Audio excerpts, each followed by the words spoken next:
Sementara itu, Saudara Gubernur Aceh Nova Iriansyah dinyatakan positif COVID-19 beberapa waktu lalu.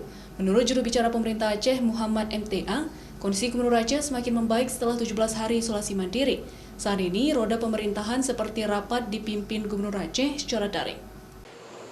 Setelah 17 hari, kondisi gubernur semakin membaik dalam menjalani isolasi mandiri. Beberapa hari yang lalu sudah dilakukan swab, namun hasil masih positif. Rencananya 2 hari mendatang akan kembali dilakukan swab untuk mengetahui kondisinya. Saat ini roda pemerintahan tetap dijalankan seperti biasanya. Sejumlah rapat juga tetap dilakukan oleh Gubernur Aceh namun secara daring. Terkait informasi pemerintahan Aceh melalui juru bicara, akan terus memberikan informasi dan juga update baik terkait kondisi gubernur maupun informasi pemerintahan Aceh. Pak Gub masih positif dan pihak medis, terutama dokter gubernur, menyarankan untuk terus melakukan isolasi mandiri.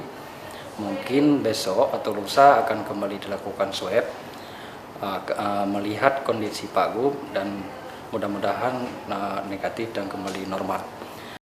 Selain itu, juru bicara pemerintahan Aceh juga membantah isu yang beredar di masyarakat bahwa hilangnya Gubernur Aceh dari publik dikarenakan menghindar dari pemeriksaan KPK. Gubernur menjalani isolasi mandiri karena tidak menimbulkan gejala klinis yang berat. Syahril, Kompas TV, Banda Aceh.